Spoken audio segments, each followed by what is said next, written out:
Olá, meu caro amigo e seguidor. Seja bem-vindo à nossa live quinzenal do Centro Espírita Allan Kardec, o Papo Espírita, onde você compreende mais uma notícia, um fato do dia a dia, a partir da ótica da doutrina espírita. Você tem indicação de livros, você tem também música espírita e relembra os fatos do dia a dia na história do Espiritismo. E vamos iniciar o nosso espírita fazendo uma oração, agradecendo a Deus, que é a inteligência suprema, causa primária de todas as coisas, o grande arquiteto do universo, pela oportunidade de estarmos aqui reunidos, procurando compreender o mundo um pouco mais. Agradecer também a Jesus, o Divino Mestre, o governador espiritual do planeta, pelo seu trabalho na condução dos destinos da humanidade e agradecer à direção espiritual do Centro Espírita Allan Kardec, que nos apoia na difusão do Espiritismo, dizendo a oração que Jesus nos ensinou há 2000 anos atrás. Pai nosso, que está no céu, santificado seja o teu nome, venha a nós o teu reino, seja feita a tua vontade, assim na terra como no céu.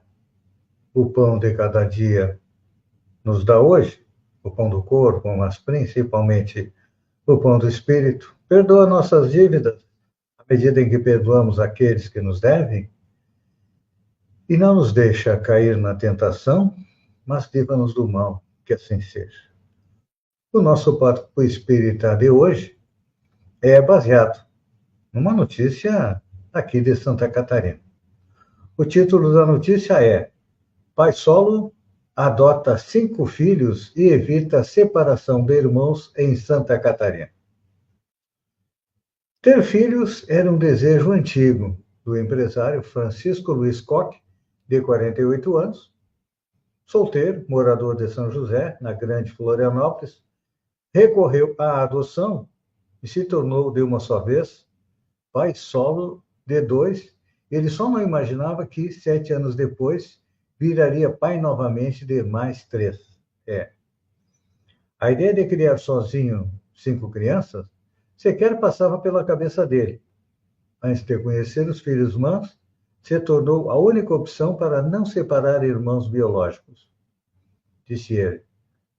Foi uma das atitudes mais corajosas e contrarracionais que eu já tomei em toda a minha vida.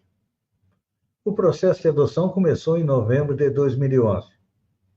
Sem restrições de idade, gênero ou condição de saúde, ele abriu o coração para 2 crianças que precisavam de um lar.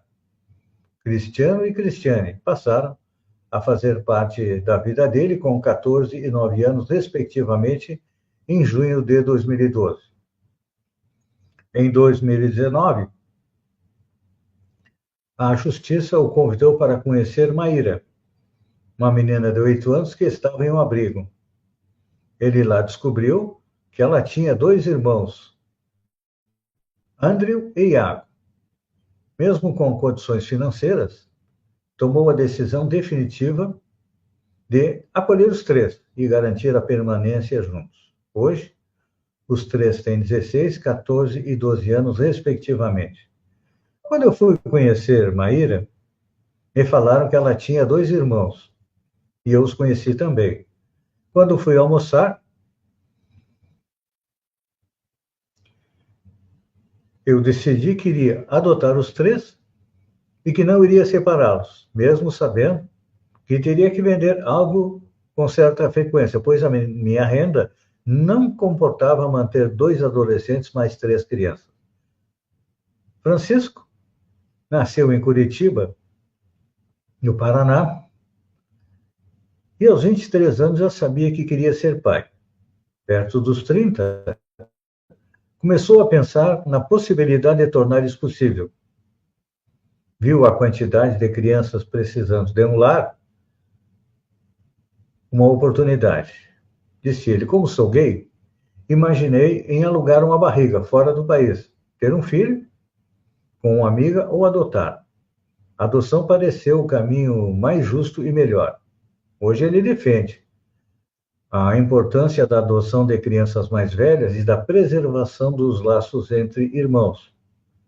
Minhas adoções foram a construção de uma família, com todos os desafios e alegrias que isso implica. Segundo o Sistema Nacional de Adoção e Acolhimento, há mais de 33 mil crianças e adolescentes acolhidos e 36.324 pretendentes cadastrados para adotar.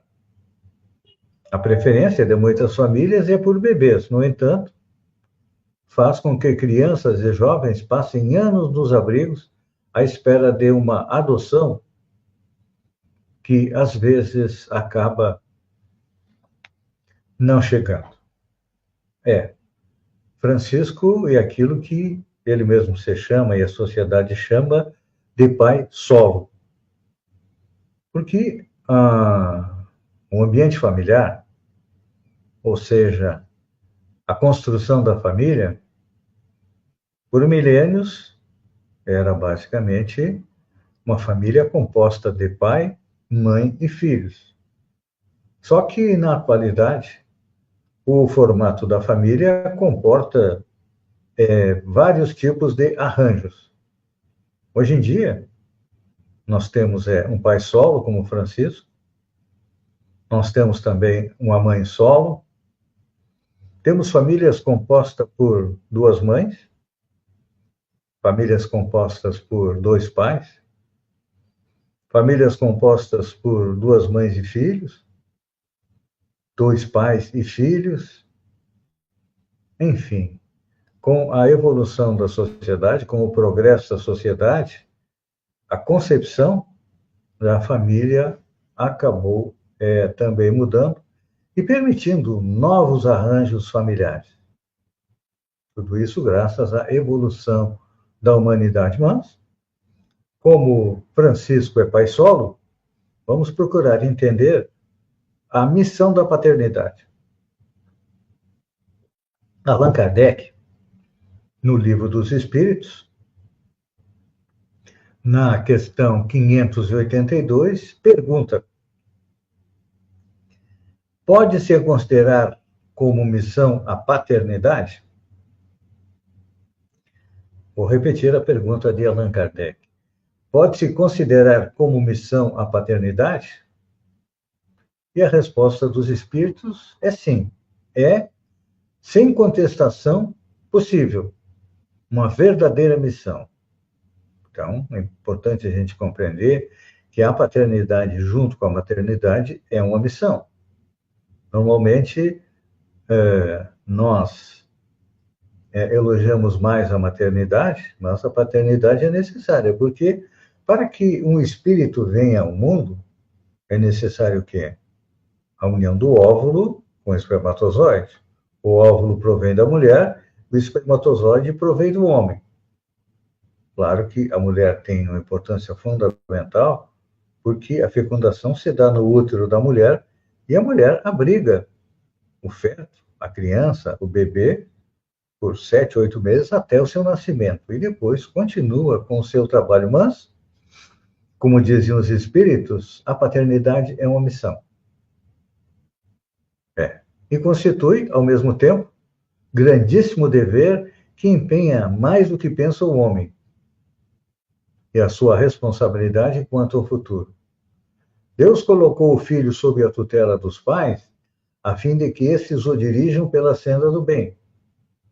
E lhes facilitou a tarefa, dando àquele uma organização física débil e delicada, que o torna propício a todas as impressões.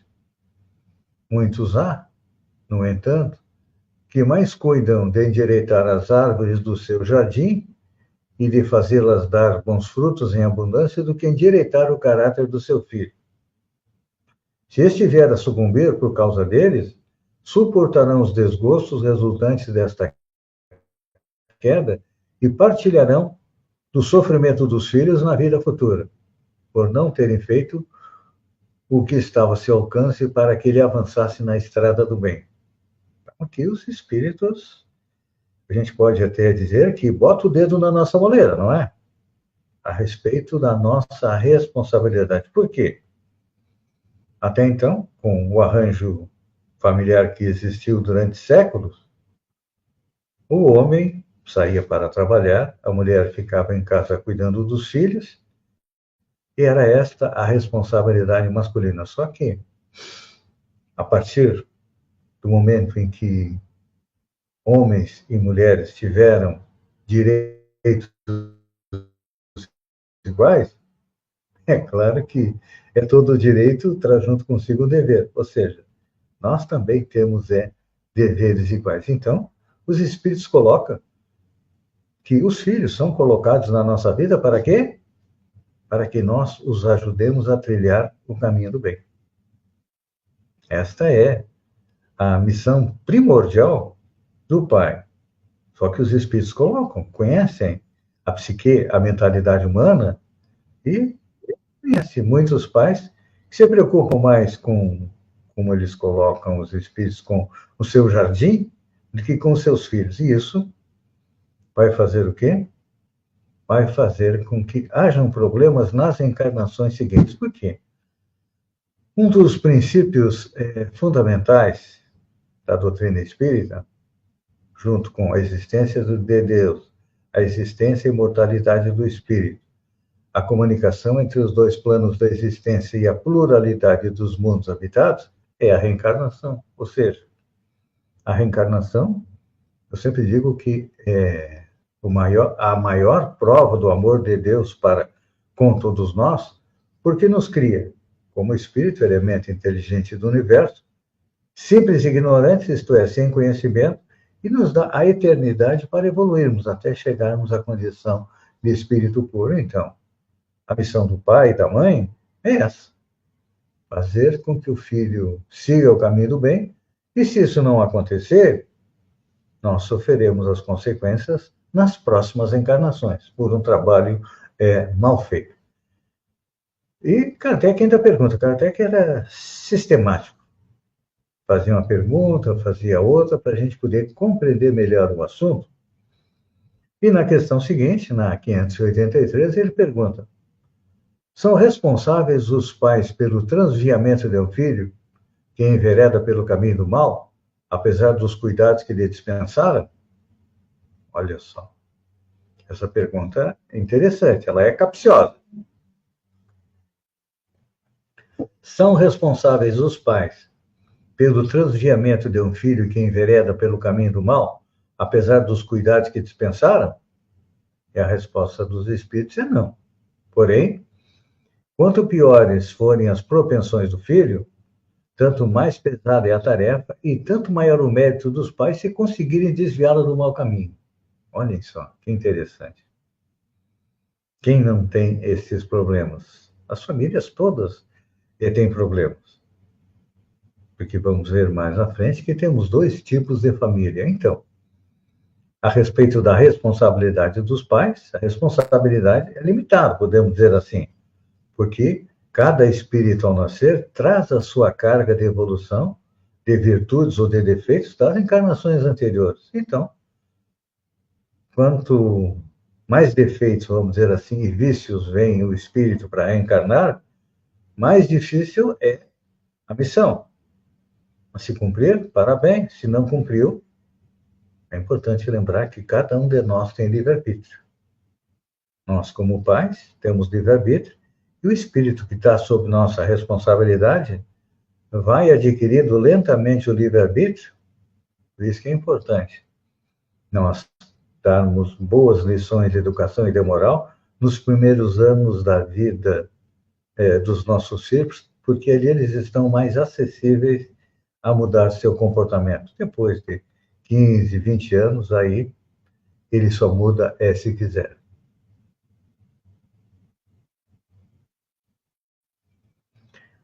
E é importante a gente compreender aqui os laços de família. Também no Livro dos Espíritos, Allan Kardec questiona Por que que entre os animais, os pais e os filhos deixam de se reconhecer quando esses não precisam mais de cuidado? E a resposta dos espíritos é: os animais vivem vida material e não vida moral. A ternura da mãe pelos filhos tem por princípio o instinto de conservação dos seres que ela deu à luz. Logo que esses podem cuidar de si mesmo, ela está com sua tarefa concluída, nada mais exige a natureza. Portanto, é por isso que abandona, a fim de ocupar com outros recém-vindos. Só que este cuidado dos animais cessa com a fase adulta e entre nós esse cuidado continua, não é? Porque, infelizmente ou felizmente, nós pais somos responsáveis pelos nossos filhos pela vida toda. E Kardec pergunta ainda mais: qual seria para a sociedade? Depois ele ainda coloca aqui: há pessoas que, de fato, como os animais, acabam abandonando os seus filhos. E a resposta é: diverso dos animais é o destino do homem, porque então querer sempre confundi-lo com eles. Pois é, o homem, o animal, podemos dizer assim, um dia vai chegar no reino nominal. Hoje ele tem um instinto para guiar. Nós temos o espírito que nos guia com o livre-arbítrio, ou seja, a capacidade de tomar decisões, e junto com elas vem o quê? A responsabilidade pelas nossas ações.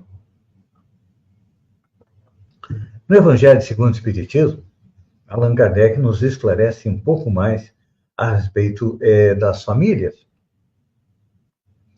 Ele nos fala da parentela corporal e da parentela espiritual.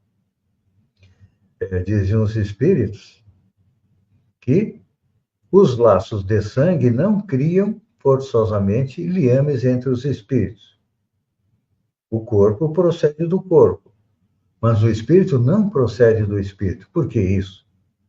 Porque o espírito já existia antes da formação do corpo. Não é o pai quem cria o espírito do seu filho. Ele não mais faz do que fornecer o invólucro corpóreo, cumprindo-lhe, no entanto, auxiliar o desenvolvimento intelectual e moral do filho para fazê-lo progredir. Normalmente a gente, claro que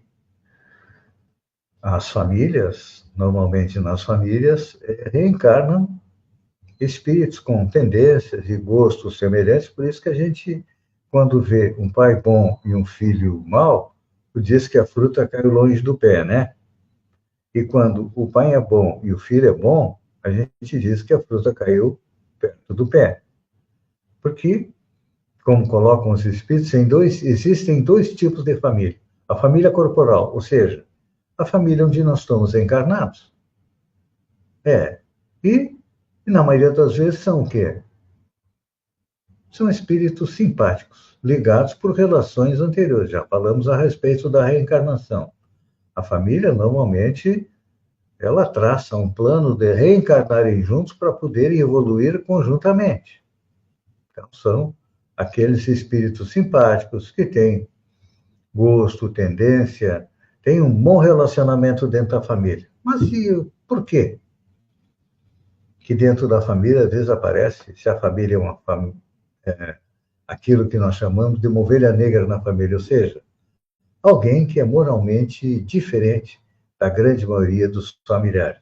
É que, através da reencarnação, todos nós já fizemos aí muitos inimigos, prejudicamos muitas pessoas, então, a lei de causa e efeito faz com que espíritos que tinham problemas nas reencarnações anteriores venham juntos na família corporal para quê? Para aprenderem a se amar. Por isso que a gente, analisando todas as famílias, todas elas são semelhantes. Por quê?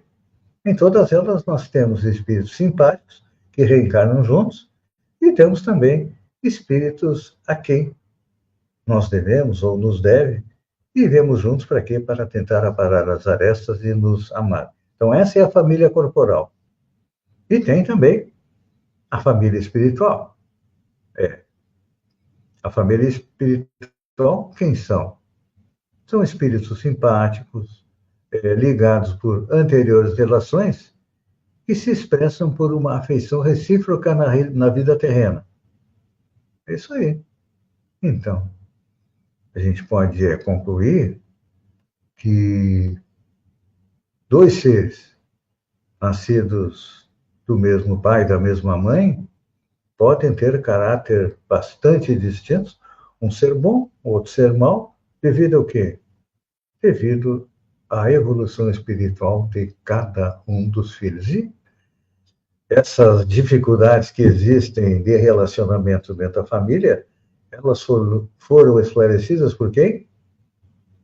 Pelo Espiritismo, através da pluralidade das existências. Então, nós podemos resumir que há duas espécies de família. As famílias pelos laços espirituais e as famílias pelos laços corporais. As famílias pelos laços espirituais são duráveis. Elas se mantêm unidas, tanto aqui no mundo encarnado, quanto lá na espiritualidade. E, à medida que o tempo vai passando, as reencarnações vão se seguindo, os laços familiares são cada vez mais apertados, mais perfeitos. E pode acontecer também que alguém da nossa família espiritual reencarne numa outra família, e aí nós conseguimos perceber os laços de afeto que unem espíritos de famílias diferentes, que às vezes têm um relacionamento muito melhor do que entre os familiares consanguíneos. E por isso que Jesus teve uma passagem dos evangelhos onde Jesus e os discípulos estavam reunidos e lá fora estava a mãe e os irmãos dele querendo levá-lo. E ele pergunta, quem é minha mãe, quem são meus irmãos? Ele demonstrava que ele tinha a família corporal e os irmãos que não compreendiam a sua missão, o trabalho que ele tinha vindo fazer, e a família espiritual, que eram os apóstolos que iriam dar sequência no seu trabalho.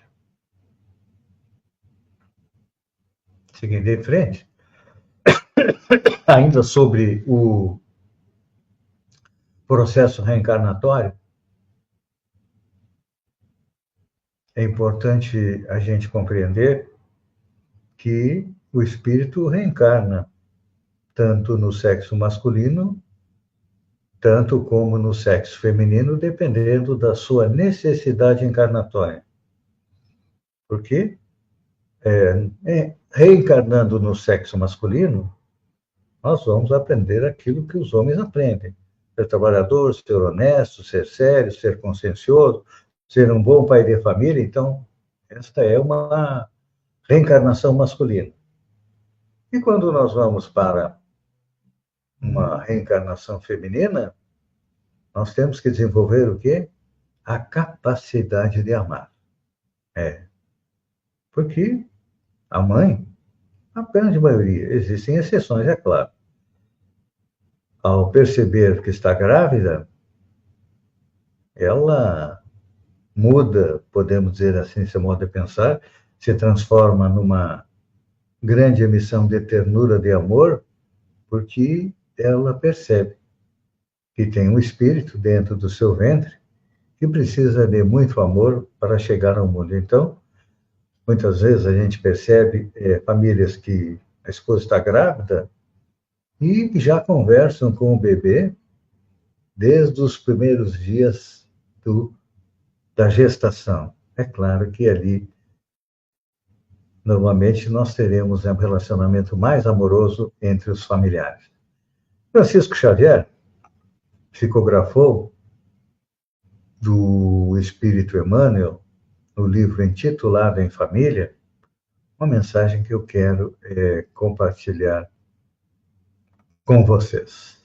Diz Emmanuel: a família consanguínea é a lavoura de luz da alma, dentro da qual triunfam somente aqueles que se revestem de paciência, de renúncia e de boa vontade. De quando em quando, o amor nos congrega em pleno campo da vida, regenerando-nos a sementeira do destino. Geralmente, não se reúne a nós os companheiros que já demandaram a esfera superior. Não. Que chegaram lá como vencedores, e sim, afeiçoados menos estimáveis de outras épocas, para restaurarmos o tecido da fraternidade. Indispensável ao agasalho da nossa alma na jornada para os cimos da vida. Muitas vezes, diz Emmanuel, na condição de pais e filhos, cônjuges ou parentes, não passamos de devedores em resgate de antigos compromissos. Se és pai, não abandones teus filhos aos processos evolutivos da natureza animal, qual se fora menos digno da atenção do que a hortaliça da tua casa. A criança é um trato da terra espiritual, que devolverá o que aprende, invariavelmente de acordo com a sementeira recebida.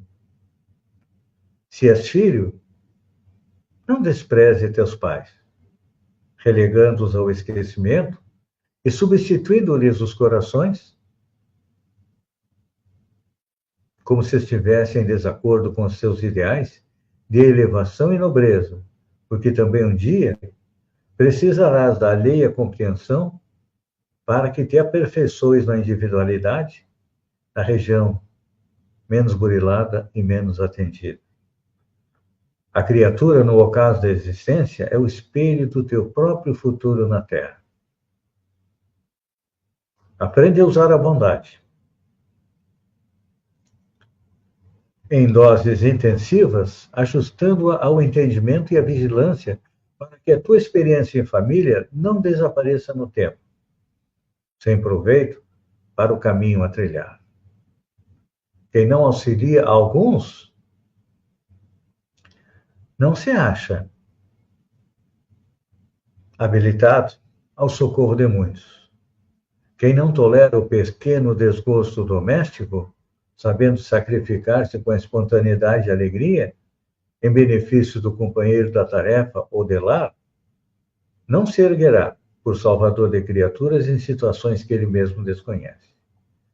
Então, cultiva o trabalho constante, o silêncio oportuno, a generosidade sadia e conquistará o respeito de outros, sem o qual ninguém consegue ausentar-se no mundo em paz consigo mesmo. Então, meu caro amigo e seguidor, procure entender e auxiliar a todos em casa, para que todos em casa se entendam e se auxiliem na luta cotidiana, tanto quanto lhe seja possível. O lar é o porto, de onde a alma se retira para o mar alto do mundo, e quem não transporta no coração o laço da experiência dificilmente conseguirá escapar ao naufrágio parcial e total. Procura a paz com os outros ou a sós. Recorda-te que todo dia é dia de recomeçar. Vamos agora lembrar dos fatos importantes que aconteceram no mês de junho na doutrina espírita. No dia 3 de junho de 1925, desencarna Camille Flammarion, astrônomo famoso em sua época espírita, colaborador de Kardec, tendo pronunciado emocionante discurso fúnebre junto à tumba do mestre. A Federação Espírita Brasileira publica algumas de suas obras, entre as quais Deus na Natureza. Temos aqui. O que mais que nós temos? Nascimento dos mais antigos presidentes da Federação Espírita do Rio Grande do Sul, Israel Correia da Silva, no dia 9 de junho de 1861. No dia 10 de junho de 1853, os espíritos introduzem o processo de escrita, agilizando as comunicações mediúnicas, ou seja, pegar o lápis com a mão e escrever. 10 de junho de 1860, o Espírito de Verdade informa Allan Kardec que ele não permaneceria muito tempo encarnado, apenas o bastante para concluir os trabalhos indispensáveis. Ele teria mais 8 anos de vida. No dia 12 de 6 de 1856, Allan Kardec recebe do Espírito de Verdade a confirmação de sua missão. No dia 14 de 6 de 1853, o Jornal do Comércio do Rio de Janeiro noticia os fenômenos das mesas girantes nos Estados Unidos e na Europa. Agora, vamos à nossa indicação de livros. Como o tema deste Papo Espírita foi família, adoção, nós indicamos o livro SOS Família, do Espírito Joana de Ângelos, psicografado por Divaldo Pereira Franco. Nesse livro, a magna questão da família é tema de sempre. Apesar de sabermos que a família é a unidade básica da sociedade, sua célula primeira, a importância ainda merece permanente vigilância e estudo de todos os segmentos da coletividade. E o Espiritismo apresenta a família como sendo o instituto abençoado em que as criaturas humanas se reencontram, com programas de provas e expiações com vista ao futuro. Por outro lado, a família na concepção espírita, antes de ser uma reunião de corpos, é um reduto sagrado dos espíritos imortais. Então, a visão reencarnacionista da família traz um entendimento melhor a respeito dos problemas e também do futuro da família. Temos o livro Família, psicografado por Chico Xavier, de espíritos diversos. No livro sobre a família terrestre, os espíritos nos trazem sua contribuição a respeito da formação da família, dos problemas da família, enfim, respondem aos nossos questionamentos. E temos também o livro Família e Espiritismo, de autores diversos. Foi organizado por Antônio César Perry de Carvalho, que era presidente da União das Sociedades Espíritas de São Paulo. Segundo o Espírito Emmanuel, que coloca Antônio César Perry de Carvalho, que a doutrina espírita é uma universidade de redenção e que os centros espíritas devem preparar paulatinamente para atuar como escola eficaz da família. A primeira escola é a família.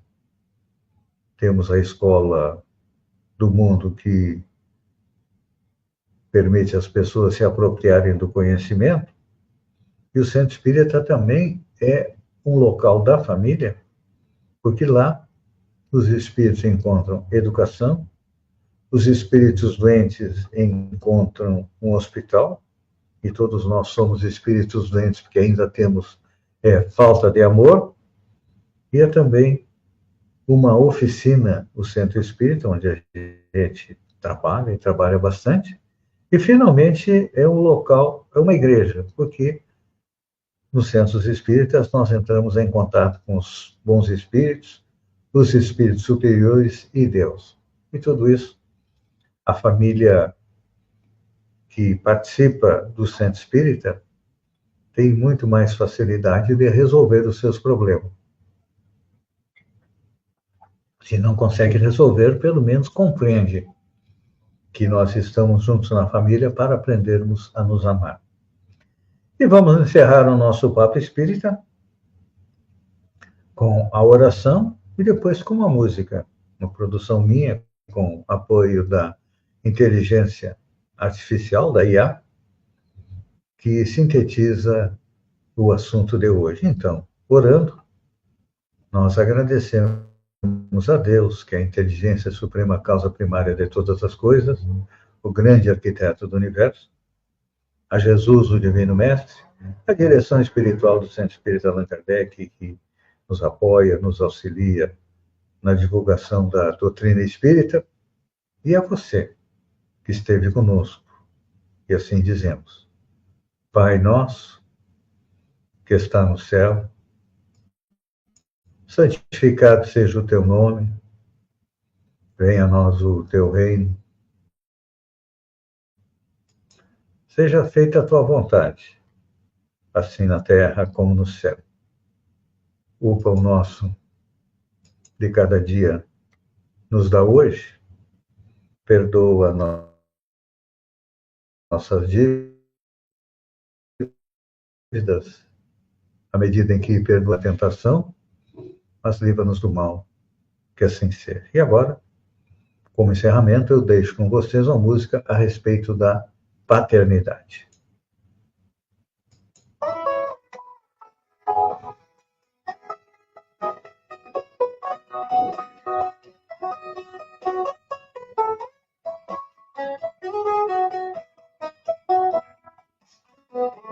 A paternidade é missão de luz, concessão divina que ao bem conduz. É sementeira de amor e razão, obra sagrada de elevação. Deus entrega ao ser que renasce, para que no bem o caminho abrace. A alma é frágil, precisa instrução, e o Pai é o guia na encarnação. A quem cuide mais do jardim do que do filho, esquece o dever, segue sem brilho, mas o tempo cobrará seu valor, na dor que reflete amor. Quem falhar em guiar com amor e verdade, sofre depois na mesma intensidade, pois foi o fruto da omissão, na dor partilhada da perdição. Jesus é o mestre da educação, evangelho no lar é proteção. Quando ele habita o coração, a paz floresce em comunhão.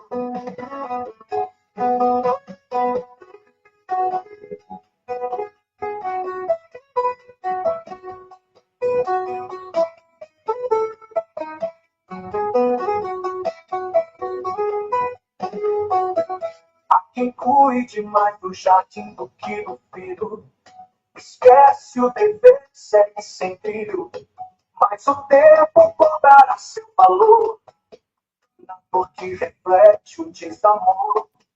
Quem falhar em guiar com amor e verdade, sofre depois na mesma intensidade, pois colhe o fruto da omissão, na dor partilhada da perdição. Jesus é o mestre da educação, evangelho no lar é proteção. Quando ele habita o coração, a paz floresce em comunhão. A vida exige amor e renúncia, buscar o bem com fé e constância. Não basta pão, é luz que se quer na estrada do Espírito, é Cristo quem é. Os tempos mostram a dor do descuido, mas a esperança em cada ouvido que ouve o Cristo e se entrega à missão de fazer do lar um tempo de oração. Pai e mãe é tarefa bendita, Deus nos confia a alma infinita, educa com fé, sem medo ou prisão, entrega aos céus tua dedicação.